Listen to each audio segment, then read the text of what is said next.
À l'issue du premier tour des élections municipales du 15 mars dernier, les 4 listes candidates se sont retrouvées au coude à coude. Se présenter à nouveau le 28 juin prochain devant vous sans modification ni changement de ligne particulière devait conduire à des mêmes résultats. Aussi, une alliance semblait être la seule issue favorable pour espérer l'emporter à ce second tour et les différentes listes se sont rapprochées pour parvenir à une alliance.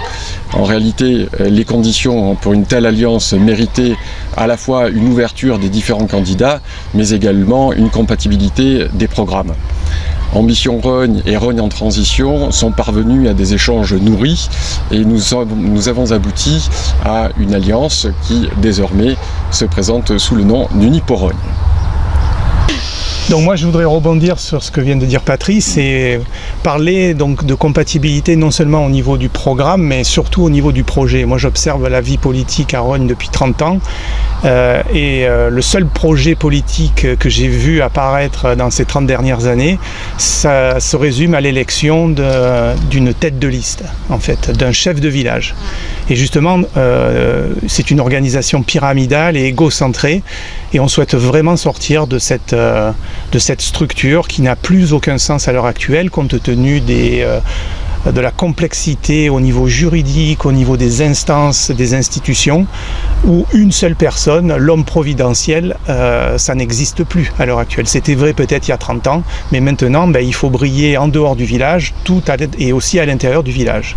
Donc voilà aussi pourquoi on a pu se rapprocher, c'est parce que notre projet justement de transition citoyenne et de transition environnementale était vraiment adapté et nous étions compatibles à ce niveau-là. En tout cas, c'est la seule liste qui nous a suivis là-dessus et avec qui on pouvait faire une alliance manifestement.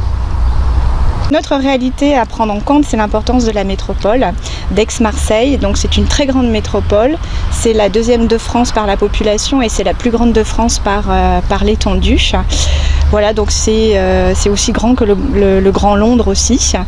Donc ça, et la plupart aujourd'hui, de plus en plus de compétences sont déléguées à cette métropole.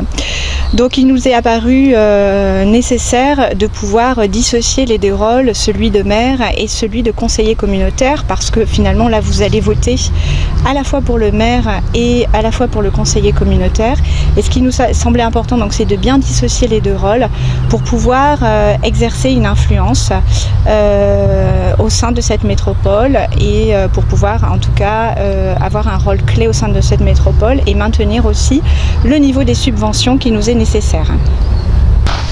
Donc l'alternative qu'on vous propose, c'est donc dans cette liste Unis pour Rognes, Aurélie Bringer-Durand qui sera donc chargée à la métropole, Patrice Ibanez qui sera donc le maire, expert en affaires juridiques et administratives, et Jean-François Verrier qui sera donc l'adjoint premier donc de proximité, donc présent sur le village auprès donc des Rogniens. Et qui mettra donc à leur service sa disponibilité. Moi, j'aurai donc Anne-Marie Caillard en charge de la délégation et la mission donc de la transition environnementale. Et j'avais déjà donc cet engagement au sein de la liste Ambition Rognes. Et naturellement, donc je la poursuis au sein de Unis pour Rognes parce que il était déjà important donc d'inscrire Rognes dans cet élan donc de transition écologique. Il y avait un retard à rattraper de ce point de vue-là. Et après ce que nous venons de vivre suite au confinement et ce que nous vivons encore aujourd'hui, il est plus que jamais nécessaire donc de s'inscrire dans le Rogne de demain. Donc Anne-Marie vient de nous parler de la transition environnementale, mais comme je vous l'ai dit tout à l'heure, notre point de projet très important, c'est la transition citoyenne et tout le côté participatif. Et donc jusque-là, les alliances qu'on nous avait proposées, c'était plutôt des absorptions, plutôt que des véritables alliances. Et c'est pour ça que moi, j'hésite pas à appeler celle-ci une alliance, car c'est véritablement uni par rapport à ce projet de transition citoyenne, où on aura une garantie de transparence sur tout ce qui va se passer à la mairie. Nous avons fait une médiation avec des citoyens qui ont permis de déterminer quels étaient les organismes qu'il faudrait qu'on crée pour pouvoir garantir justement à tout le monde cette transparence. Et bien entendu, donc tous les citoyens auront la parole. Et au niveau du programme, nous avons des différences certes sur quelques gros projets. Pour le reste, c'est à peu près similaire. Et d'ailleurs, c'est vrai pour tous les programmes. Mais en particulier, lorsqu'il y a des gros projets importants, eh bien, ce sera la population qui sera amenée à décider. Donc ça arrivera peut-être quelques fois dans le mandat, selon les grands projets qui seront déterminés. Donc voilà, le but, c'est vraiment de vous faire participer à cette gouvernance. Moi, on peut dire place des choses, on le rajoutera sur ça. Donc, alors moi, ce qui m'a plu particulièrement dans cette alliance, c'est que aucune des deux listes finalement n'a perdu son ADN, sa spécificité. Au contraire, en tout cas, nos valeurs et notre programme s'en est retrouvé renforcé.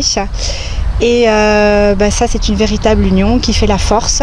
Vous l'aurez bien compris, il y a une véritable complémentarité entre les deux équipes qui n'en forment plus qu'une. Nous avons beaucoup de travail qui nous attend et nous avons donc pour ce faire organisé comme il se devait les tâches de chacun. Un travail au quotidien dans l'administration avec énormément d'organisation pour fédérer les équipes et avancer désormais comme toutes les communes alentours le font, et nous aurons une véritable représentation au sein de la métropole qui aura sa pleine légitimité et qui pourra apporter tout ce qui sera nécessaire pour la commune. Et sur l'organisation du terrain, nous avons donc chacun de la liste qui sera en charge d'un grand nombre de thématiques qui sont indispensables, et tant Jean-François qui aura en charge le premier poste d'adjoint au sein de la commune et qui sera au quotidien pour vous rencontrer, et Anne-Marie qui nous ouvrira sans doute les portes pour l'avenir. Donc on vous attend à la prochaine vidéo pour vous évoquer notre méthode de gouvernance et également notre organisation, les personnes au sein de la liste et les délégations qu'ils auront en charge. À très bientôt.